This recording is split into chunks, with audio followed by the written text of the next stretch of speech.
The translation has already been approved. That is not an approved translation. This page was replaced. This is a fake. You saved my name and my fortune. A $200 million deal.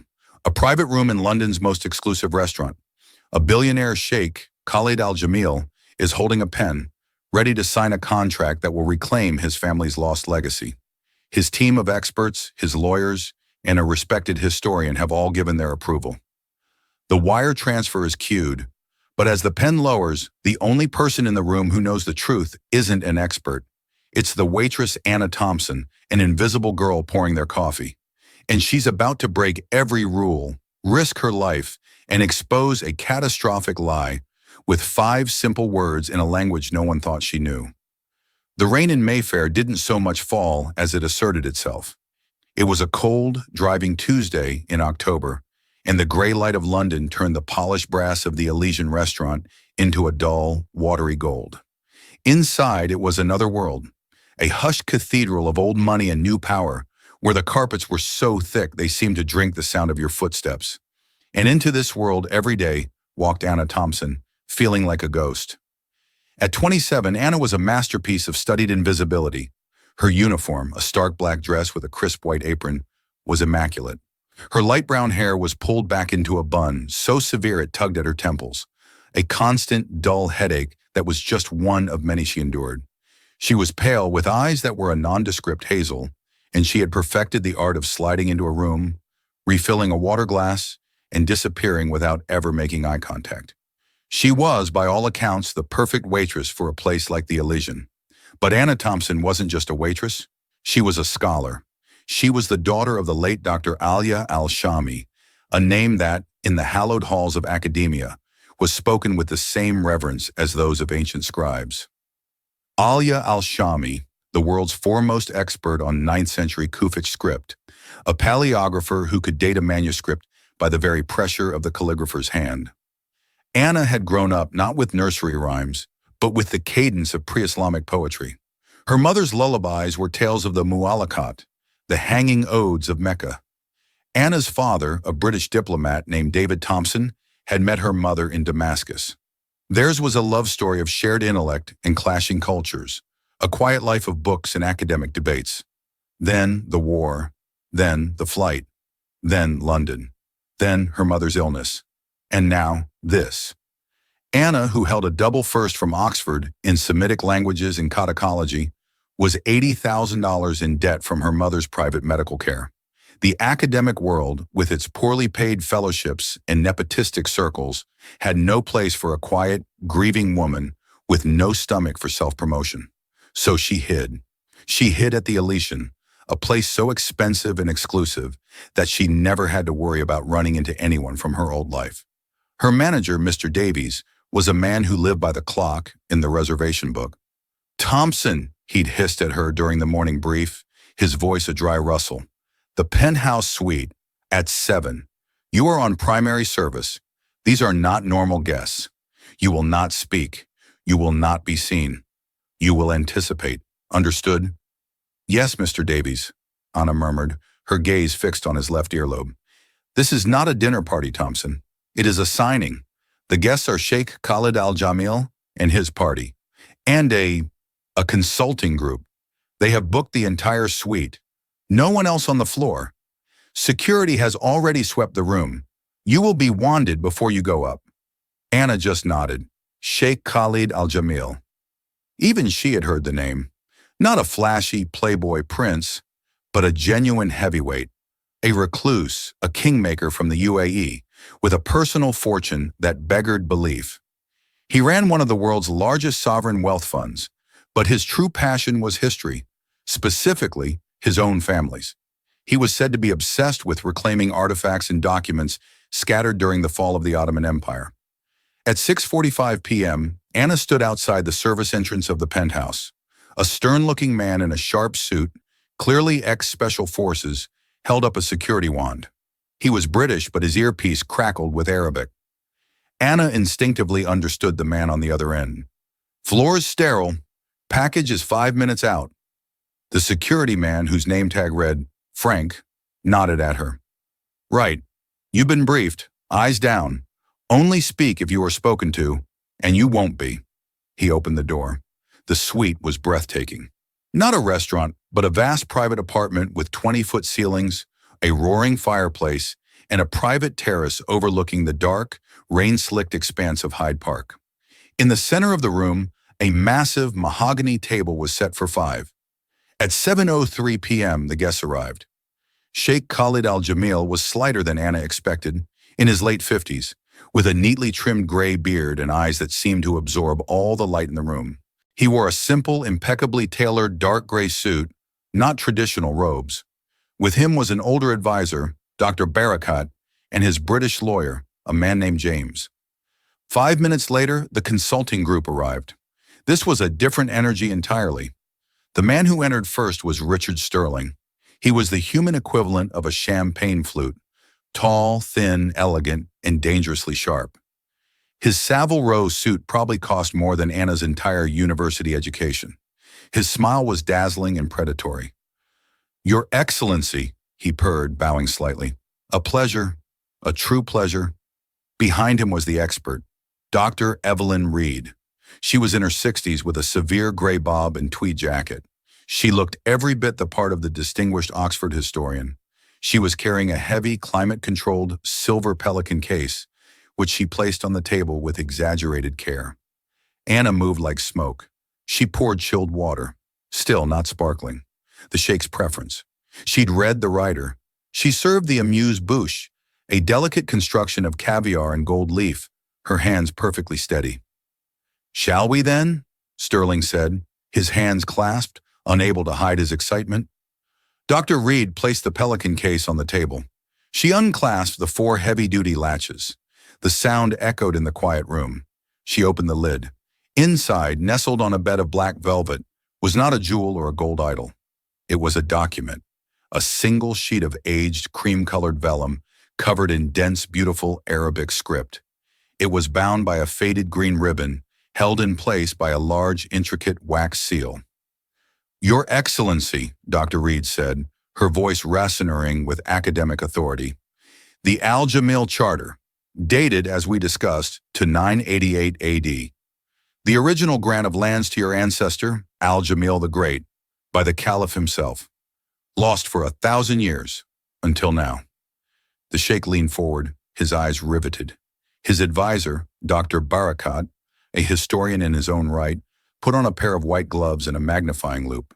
He studied the document, his breathing shallow. Anna, standing by the service trolley preparing the mint tea, stole a glance. The calligraphy. It was stunning. A powerful, early Kufic script. It was a style she knew intimately. It was the style her mother had taught her to write before she could even write in English. And as she looked at it, a tiny, cold splinter of doubt entered her mind. Something was wrong. She quickly looked away, pouring the hot water, the scent of fresh mint filling the air. It was nothing. It was just her nerves. She was just a waitress. She was just a ghost. "As you can see," Dr. Evelyn Reed began, "the provenance is impeccable." She used a small silver laser pointer, its red dot dancing over the ancient vellum. Anna stood motionlessly by the wall, next to the heavy drapes. She was trapped. She couldn't leave the room until the service was formally paused, and they had moved from presentation to dining, so she was forced to stand and listen to a lecture she felt she had been born to hear. "We first acquired this from a private collector in Istanbul," Sterling interjected smoothly, "a man whose family had, shall we say, custody of several items from the old imperial archives. It was in a deplorable state. Dr. Reed has spent the last 18 months on restoration and authentication." Dr. Reed nodded curtly, taking back the floor. "The vellum, as you requested, has been carbon dated by the Swiss Federal Institute of Technology in Zurich. The results are conclusive. The goat vellum dates from 950 AD, plus or minus 30 years. A perfect match for the 988 AD date stated in the text." The Sheikh's lawyer, James, scribbled a note. "The dating is confirmed, Your Excellency." "The ink," Dr. Reed continued, "is a classic iron gall compound, consistent with the period. We ran a spectroscopic analysis. The chemical signature is pure. No modern contaminants, no titanium dioxide, Nothing to suggest a 20th century forgery. Dr. Barakat, the Sheikh's own expert, was still hunched over the document. He murmured in Arabic, "The seal, it's incredible. It is the Lion of Jamil. I have only seen sketches of it from secondary sources. It is perfect." "Indeed, Dr. Barakat," Reed said, a thin smile on her face. "The seal was the final piece of the puzzle. It verifies the document, and the document verifies the seal. It's a perfect hermeneutic circle." Anna felt that cold splinter again. A perfect circle. Her mother's voice, sharp and clear in her memory, as they sat in their dusty study in Damascus. "Anna Habibti, do not trust perfection. Perfection is the mark of the forger. The true master is human. He makes mistakes. He gets tired. He smudges.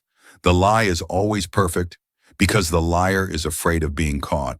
The truth is messy." Anna pushed the thought down. She was a waitress. This was not her world.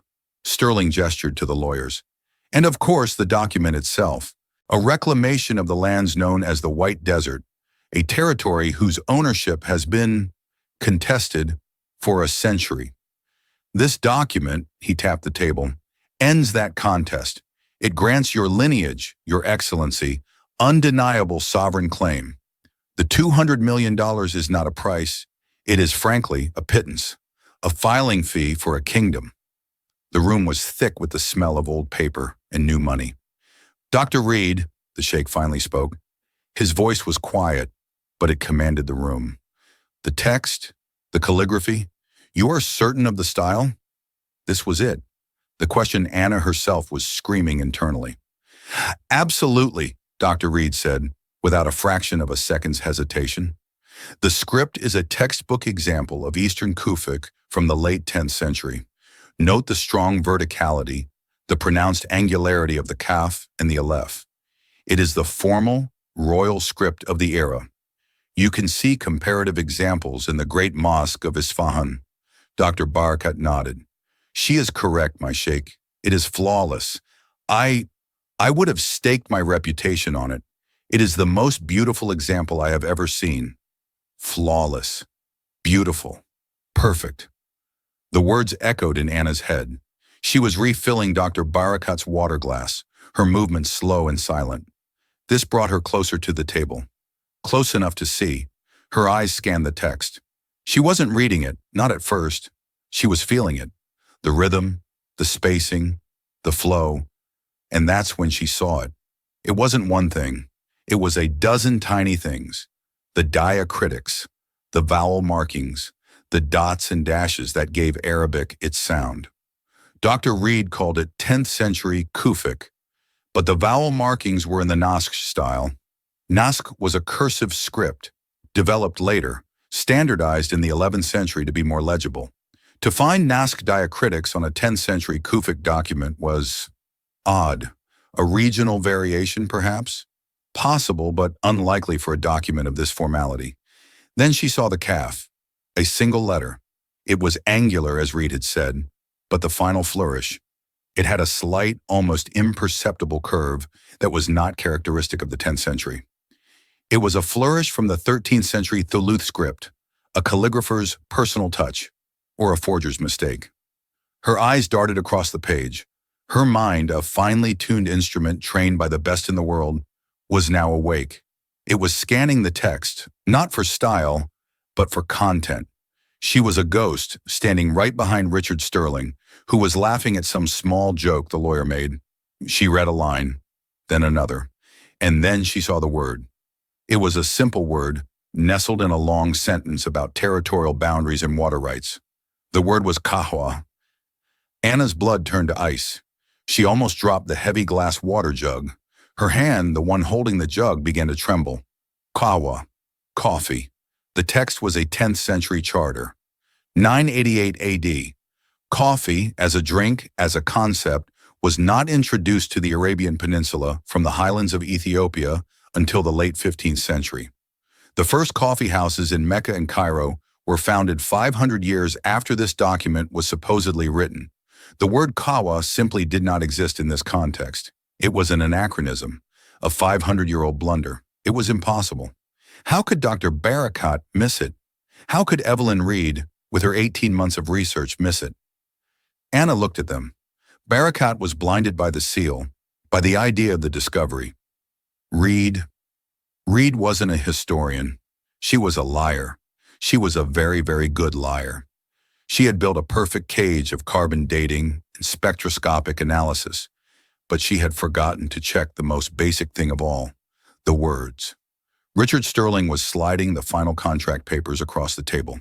If you'll sign here, Your Excellency, the wire transfer instructions are in this folder. We can conclude this historic evening. The Sheikh picked up the heavy gold Mont Blanc pen. He uncapped it. The click was the loudest sound Anna had ever heard. He was going to sign. He was going to transfer $200 million for a fake. Anna's heart was a drum against her ribs. Mr. Davies' voice, "You will not speak. You will not be seen." Her debt, her visa, which was tied to this job, her new, fragile, anonymous life. She could lose it all.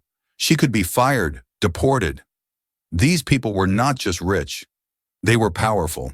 They could crush her. The Sheikh's pen hovered over the signature line.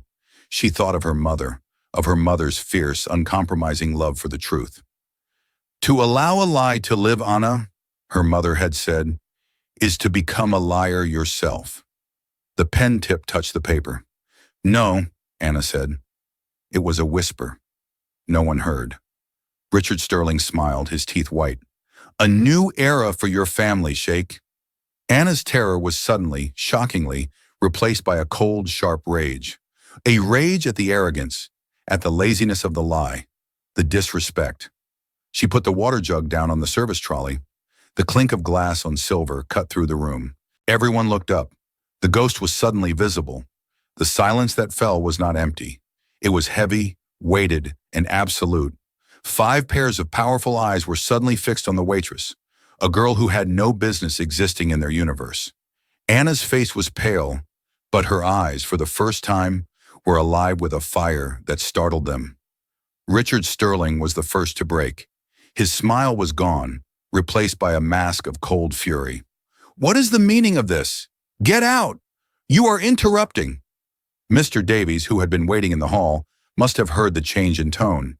He scurried in, his face ashen. Miss Thompson, what are you doing? Apologies, Mr. Sterling, Your Excellency. 1,000 apologies. She is new. She will be removed. Anna. The Sheikh's voice cut through Davies's panicked apologies. He hadn't moved. The pen was still in his hand, poised over the paper. He was looking at her, not at her, into her. You said no. It hadn't been a whisper. He had heard. Anna's entire life spooled out in front of her. The quiet apartment, the bills on the table, the long bus ride home. It was all about to vanish. She took one step forward, away from the wall, into the light of the chandelier. Her hands were clasped so tightly her knuckles were white. Do not, she said, her voice shaking but clear. Sign that paper. Sterling shot to his feet. This is an outrage. Davies, call security. I want this lunatic arrested. Frank, the Sheikh's head of security, was already moving, his hand on his earpiece. He was at Anna's side in 2 strides. Miss, you need to come with me, now. Wait. The Sheikh held up his left hand, a simple, regal gesture. Frank stopped. Mr. Davies stopped. Sterling, mid-outrage, stopped.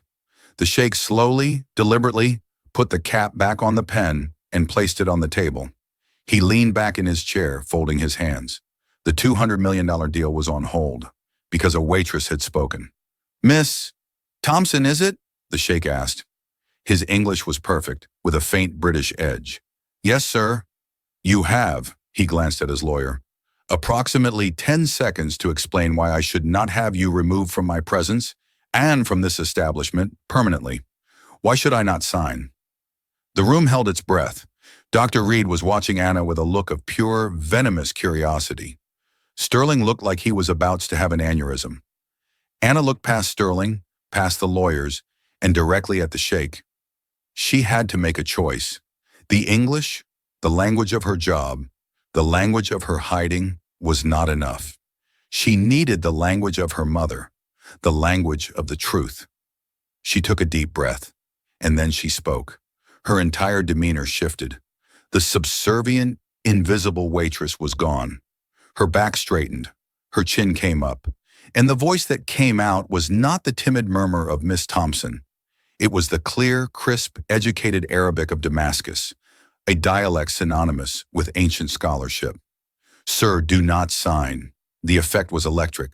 The Sheikh's eyes widened. Dr. Barakat, his advisor, literally dropped his magnifying loupe, which hit the carpet with a soft thud.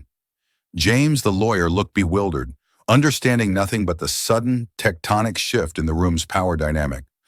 Sterling and Reed, who clearly did not speak the language, looked confused. "What? What did she say?" Sterling demanded. The Sheikh ignored him. He replied to Anna in the same formal Arabic. "You speak Arabic?" "Yes, sir," Anna replied. "Fluently. I was born to it." "Then speak," the Sheikh commanded. "What is wrong?"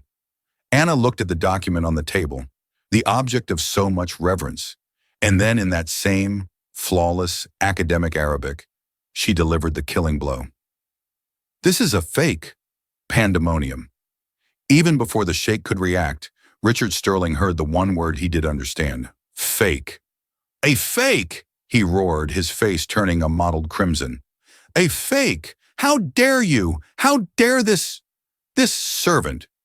Your Excellency, this is an orchestrated insult. I am the director of Sterling Historical Acquisitions." That, he pointed a trembling finger at Dr. Reed, is Dr. Evelyn Reed of the Ashmolean. We have provided carbon dating, spectroscopic analysis, full provenance. Dr. Reed, recovering her composure, stood up. "She's insane," she said, her voice clipped. "A troubled employee. Perhaps she's trying to extort you, Sheikh. I insist you call the police." "This is a $200 million transaction," Sterling was shouting now, losing his polished veneer. "I will not have it derailed by a girl in an apron. Frank, get her out of here. Davies, she is fired. Do you hear me? Fired." "I am not fired," Anna said, her voice quiet, but it cut through Sterling's tirade. She turned back to the Sheikh, who had remained preternaturally calm, watching her, analyzing her. "Sir, please," she said in Arabic, "ask your expert. Ask Dr. Barakat. Ask him to read the 7th line from the bottom of the first paragraph, the line concerning the rights to the oasis." The Sheikh looked at his advisor. Dr. Barakat was pale, his hands shaking as he fumbled to put his loupe back on. He was humiliated. A waitress, was presuming to correct him in his own field, in his own language. "Dr. Barakat?" the Sheikh prompted, his voice gentle, but with an underlying edge of steel. Embarrassed and angry, Dr. Barakat bent over the document. He found the line. He read it. His lips moved silently. He read it again. And then all the color drained from his face. He looked up, not at the Sheikh, but at Anna. His expression was one of pure, unadulterated shock. "What is it, man?" the Sheikh snapped. Dr. Barakat looked at his employer. He swallowed. My God," he whispered in Arabic. "The word here, kawa. It refers to the coffee rights of the oasis." The Sheikh stared at him. "And? Your Excellency," Dr. Barakat stammered. Coffee was not known in the 10th century.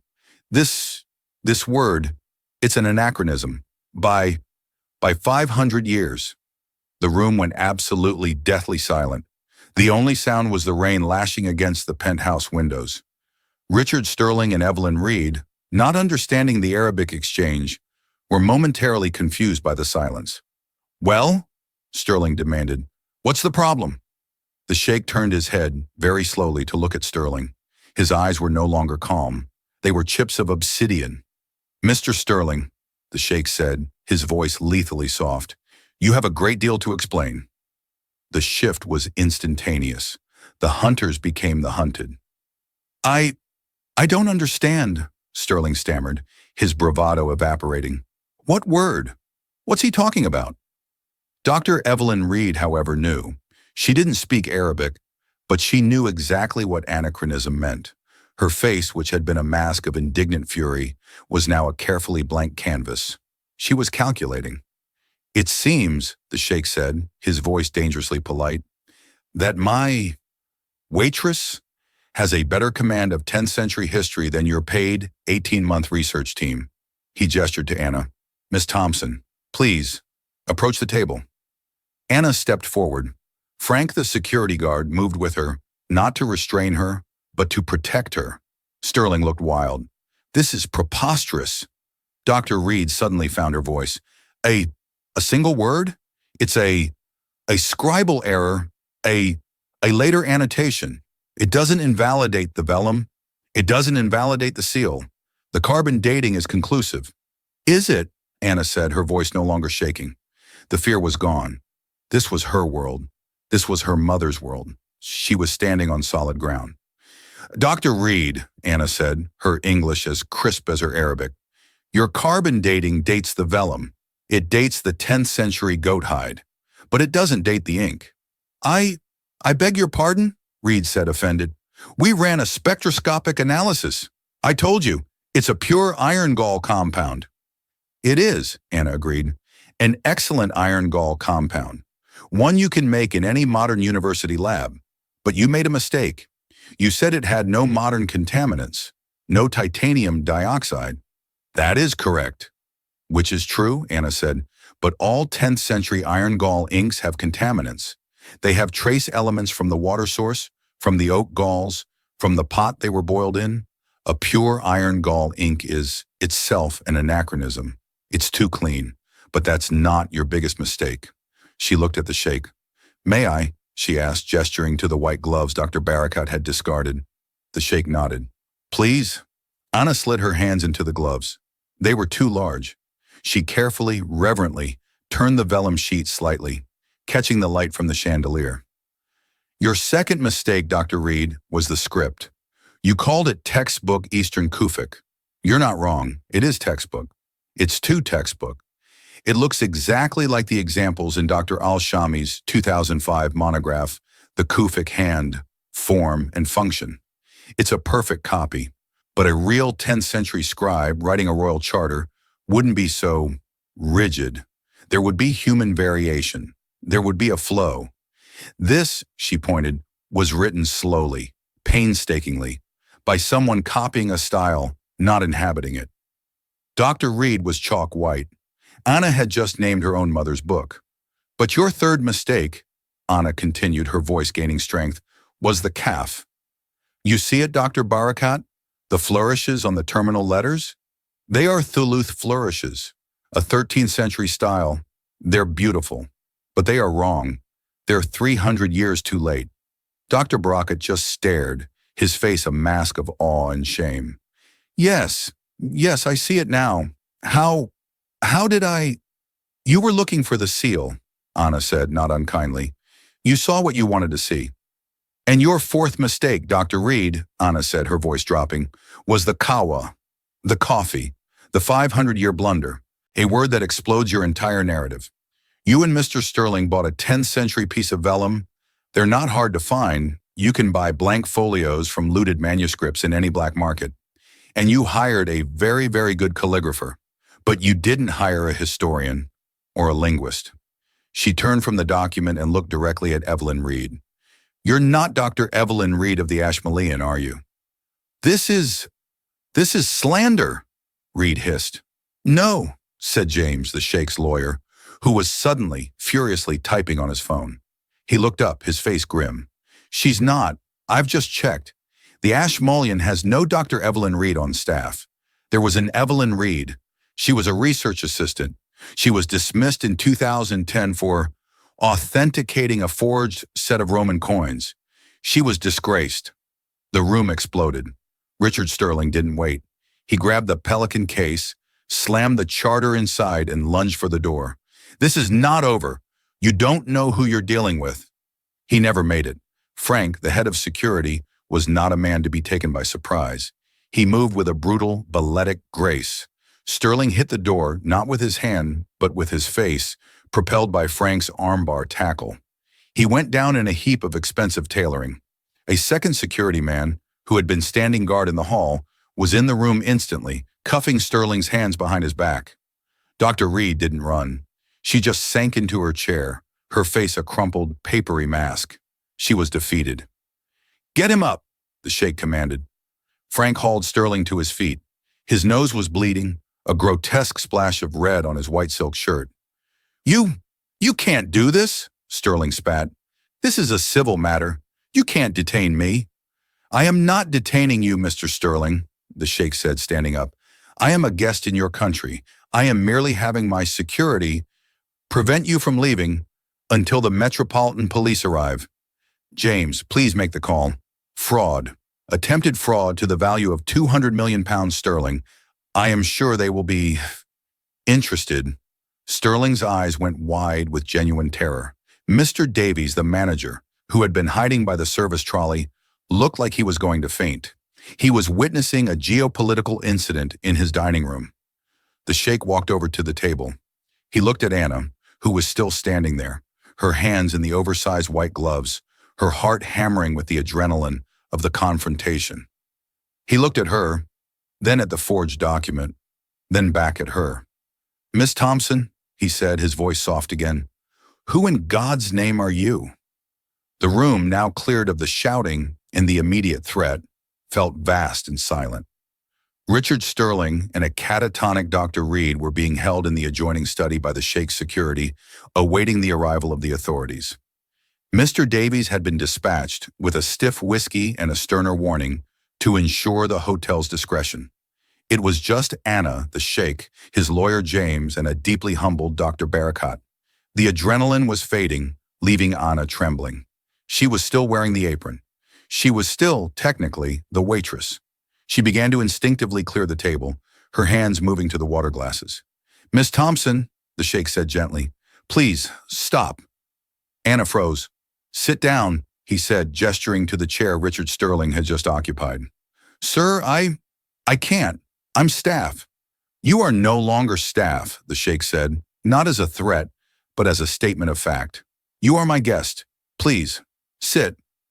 Anna slowly, awkwardly, slid into the plush, high-backed chair. It felt like sinking into a throne.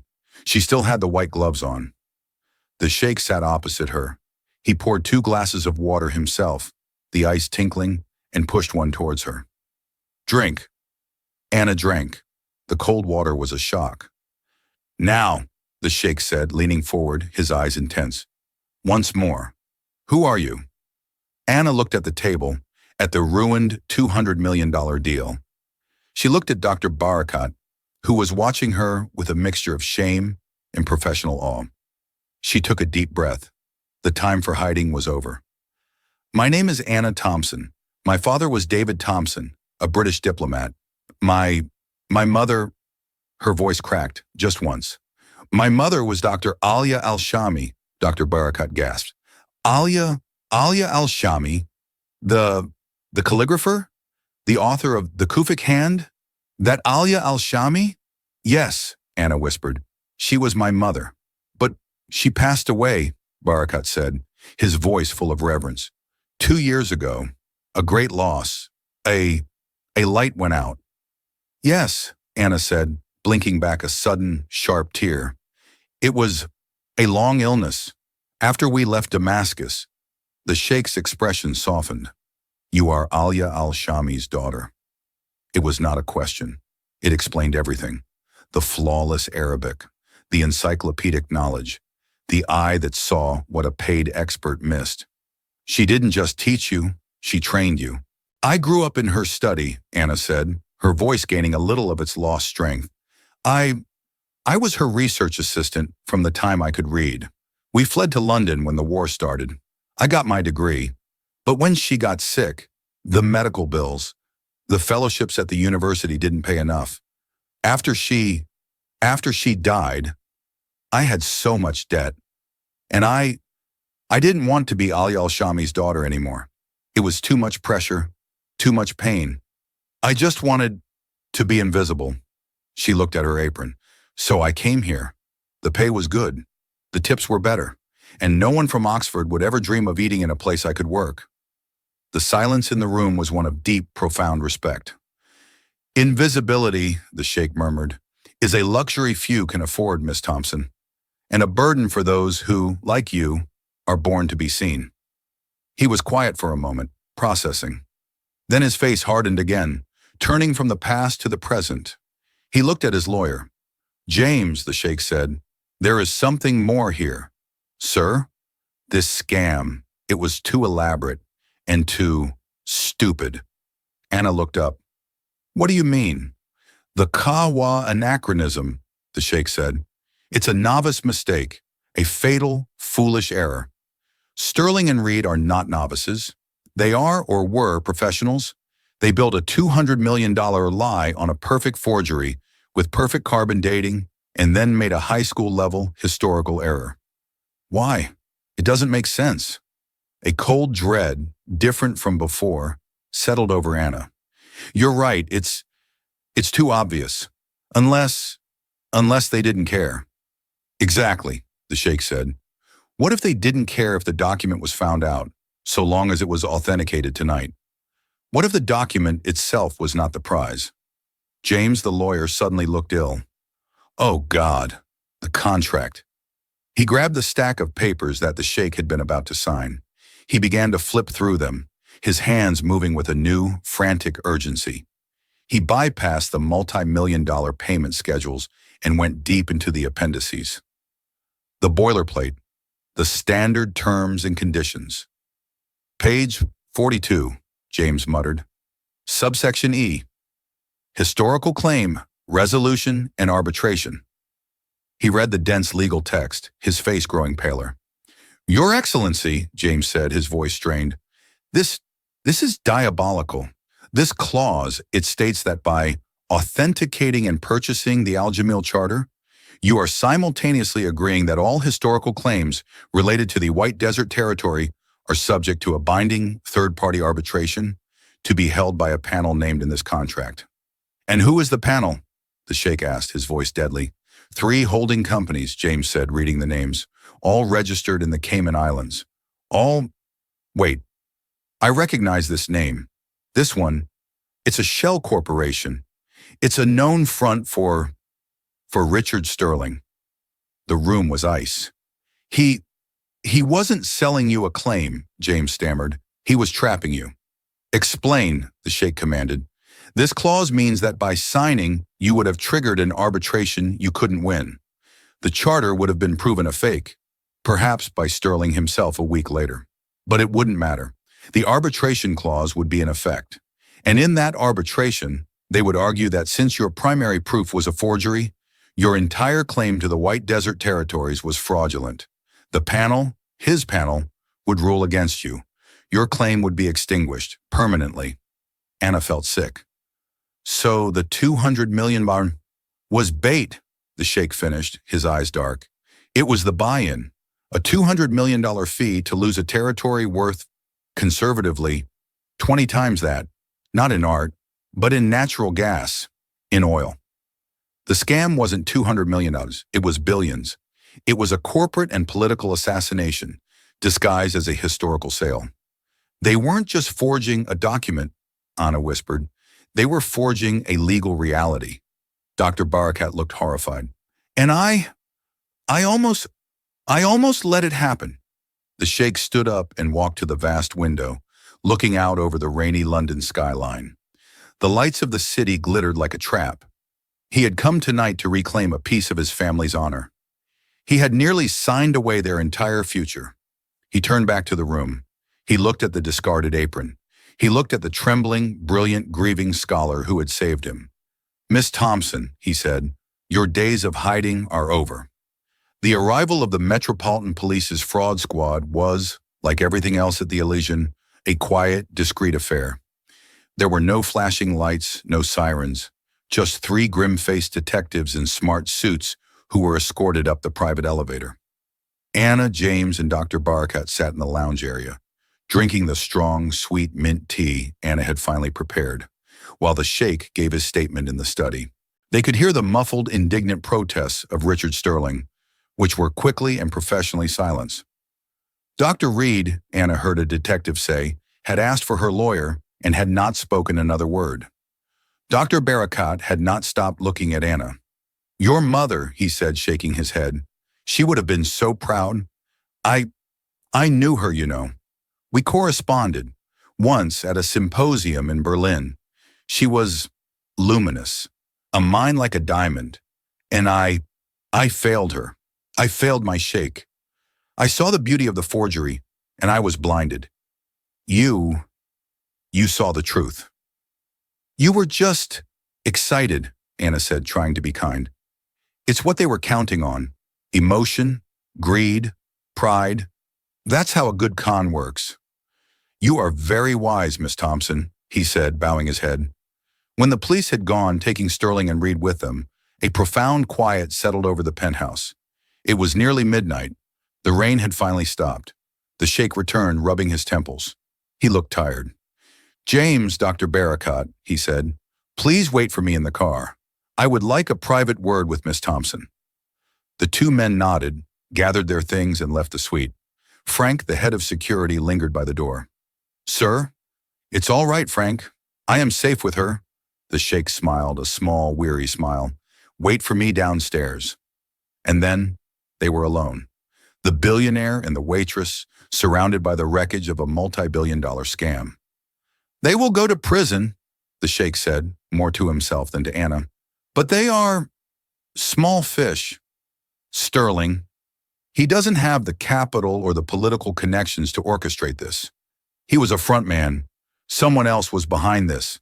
Someone who wanted my family's claim to the White Desert neutralized. A rival nation? A corporation? Anna asked. Perhaps we will find out, the sheikh said. He walked over to Anna. That, however, is a problem for my government. I have a different problem. A problem you have created, Miss Thompson. Anna's heart sank. Sir, I now have a crisis of confidence. My experts, my advisors, the systems I have built, they have failed me. Tonight was not just about money. It was about my history, my legacy, and it was all proven to be fragile, vulnerable to a man with a good story and a piece of old goat. He paused, his eyes locking on hers. And then there is you, a woman who can spot a 13th century flourish in a 10th century script. A woman who knows the exact date coffee was introduced to Mecca. A woman who, forgive me, was serving me caviar an hour ago. He shook his head. The universe has a dark sense of humor and a keen sense of timing. Sir, I was just doing what my mother taught me. Precisely, he said, and that is what I want you to do. For me, he walked to the desk. I am establishing a new foundation. I have been considering it for years. Tonight has made it a necessity. I am calling it the Al Jamil Institute for Historical Integrity. Its headquarters will be in Abu Dhabi, with a secondary office here in London. He turned to face her. Its mission will be twofold. First, to find, authenticate, and preserve Middle Eastern artifacts, to protect them from charlatans like Reed and opportunists like Sterling. To digitally archive every manuscript we can find, to fund real scholarship. He took a step closer. And its second mission will be to hunt, to actively seek out forgeries, to expose them, and to dismantle the black market networks that sell our history back to us, piece by piece, as a lie. Anna was speechless. Her heart was beating fast, but for a different reason. I need a director for this institute, the sheikh said. I don't need a dusty academic who is easily flattered. I don't need a bureaucrat. I need someone with an eye for the truth. Someone with Alia al-Shami's blood in her veins. Someone who is not afraid to speak, even when the most powerful men in the room are telling her to be silent. Anna looked down at her black dress, at the apron she had taken off and folded on a nearby chair. Sir, I'm a waitress. I have 80,000 pounds of debt. I'm not who you think I am. I know exactly who you are, the sheikh said, his voice firm. You are Anna Thompson. You are the only person in London who could have saved me tonight. Your debt will be handled. That is trivial. Your position, that is for you to decide. You can go back to your small apartment. You can find another job serving coffee, hiding from the world, hiding from your own name. You can continue to be a ghost. He held out his hand. Or you can come and work for me. You can reclaim your mother's legacy, your own legacy. You can honor her memory not by hiding from it, But by using it, the salary, he added with the smallest hint of a smile, will be sufficient. You will have a research budget that will make the Ashmolean weep. You will answer to no one but me. He was offering her a new life, a life she thought she had lost forever, a life she had been too afraid to even dream of. You will never have to be invisible again, Anna, he said, unless you are on an undercover assignment, of course. Anna looked at his outstretched hand. She thought of her mother, of the years spent in the study, the smell of old books and ink. She thought of the gray, anonymous life she had been living. She was done with ghosts. She wiped her damp palm on her dress. She stood up tall, and for the first time she met his gaze, not as a servant, not as a victim, but as an equal. She placed her hand in his. When do I start? 1 year later. The atrium of the new Al Jamil Institute for Historical Integrity in Abu Dhabi was a marvel of glass and light. Sunlight streamed down, illuminating a vast central hall. In the center, on a simple stone pedestal, was a single, illuminated manuscript page. A woman was standing before it, lecturing a small group of graduate students. She was in her late 20s, dressed in a sharp, elegant linen suit. Her hair was no longer in a severe bun, but fell in soft waves to her shoulders. Her hazel eyes were bright and focused. The forgery, Anna Thompson said, her voice clear and authoritative, was almost perfect. The vellum was 10th century. The iron gall ink was chemically correct. The Kufic script was a flawless copy. She pointed to a high-resolution digital image of the Al Jamil Charter on a screen beside her. But it was flawless, she continued, and that was the first mistake. History is not flawless. It is human. It is messy. The forger, Dr. Reed, was a copyist, not a master. She copied the form of the letters, but not their soul.